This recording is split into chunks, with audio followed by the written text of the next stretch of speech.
জিনিস বলার আগে কে বলবে এখানে আইন শৃঙ্খলা ডাটা বলবে, ডাটাটা দেখতে হবে। এটা তো ভুল ডাটা না, একটা সংস্থার থেকে সে ডাটাটা বলছে। এখানে সে ডাটা কি বলছে, 28টা রাজ্যের মধ্যে আমরা নিচের দিক থেকে আমরা বারবার যেটা বলছি থার্ড পজিশন। আর যে যখন দেখছে যে আইন শৃঙ্খলা এখানে ভালো, এটার এগেনস্টে বলতে হবে। কিন্তু কি উত্তর দেবো, এটা উত্তর দেওয়ার মতো অবস্থা নেই। সারা ভারতবর্ষের মধ্যে এই আইন শৃঙ্খলা এত ভালো থাকাতে বাইরের থেকে মানুষ এখানে আসছে, এখানে থাকার জন্য, ব্যবসা করার জন্য, এখানে চাকরি করার জন্য সবাই আসছে। এখানে যে আমরা ড্রাগসের যে বিষয় যদি বলি, ড্রাগস আমরা এখানে গত বছরের তুলনায় অনেক বেশি, আমরা কিন্তু প্রায় 106% আমরা আরও বেশি মানে করতে পেরেছি সিজার। ডিস্ট্রাকশনের দিক দিয়ে আমরা 132% আরও বেড়েছে এখানে। ওরা তো এমনিতে হাওয়াতে বললে হবে না, তো ডাটাটা নিয়ে এসে বলতে হবে। তো ন্যাশনাল ক্রাইম ব্যুরো থেকে যে ডাটাটা এসছে, ওরা কোন বেসিসে বলে? মানুষ তো বোকা নয়, মানুষকে বোকা বানানোর চেষ্টা করলে লাভ হবে না। একটা কিছু বলতে হবে, একটা কিছু বলে মানুষের মানে মিডিয়ার একটা সেন্টার অফ অ্যাট্রাকশন হোক। এইভাবে বললে লাভ হবে না। মানুষ সেটা বুঝে কি অবস্থা আছে এখানে, কোথায় ওরা ভুলে গেছে সেই সব সময়।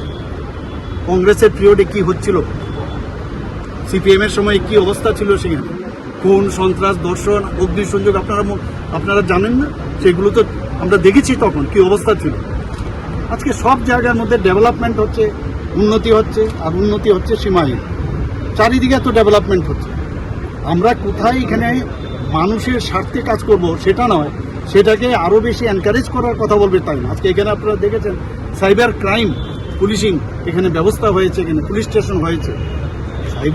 সাইবার ক্রাইম নিয়ে আমরা খুব চিন্তিত। সে একটা গদবাঁধা কথা, খালি আইন নেই, কিছু নেই, এগুলো বলে তো লাভ হবে না। স্যার, আপনি বলেছেন ন্যাশনাল করিডোর কি করা হচ্ছে, আপনি সেটা বলেছিলেন।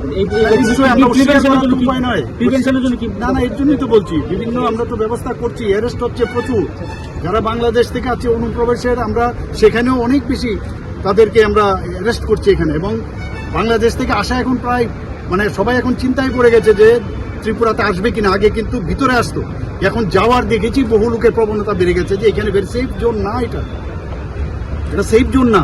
ত্রিপুরাতে থাকা আগে যেমন খুব is of coming, is of business সেটা ছিল, এখন ইজ অফ গোয়িং চলছে এখানে। দেখছে এখান থেকে যাদেরকে আমরা ডিপোর্ট করছি, যাওয়ার পরে এই মেসেজটা ওখানে চলে গেছে যে এখানে গেলে লাভ হবে না। এখন কিন্তু সাংঘাতিকভাবে ধরপাকড় চলছে এখানে। আমরা তো সব দিকে আমরা চেষ্টা করছি এখানে, এবং সাজাও হচ্ছে এখানে। আমাদের মাননীয় প্রধানমন্ত্রীজি এবং মাননীয় যশস্বী আমাদের গৃহমন্ত্রীজি বারবার বলছেন যে জিরো টলারেন্স। কালকে আমি ডিজিপি সাহেবের সাথে বলেছি, একসাথে মুহিম করে আপনারা যেখানে যেখানে যারা এর সাথে যুক্ত রাখছেন তাদেরকে মানে অবশ্যই আইনের যে ব্যবস্থা আছে তার মধ্যে নিয়ে আসা। আমাদের তরফ থেকে কোনো রকম আমরা এটাকে কোনো অবস্থায় কম্প্রোমাইজ করি না।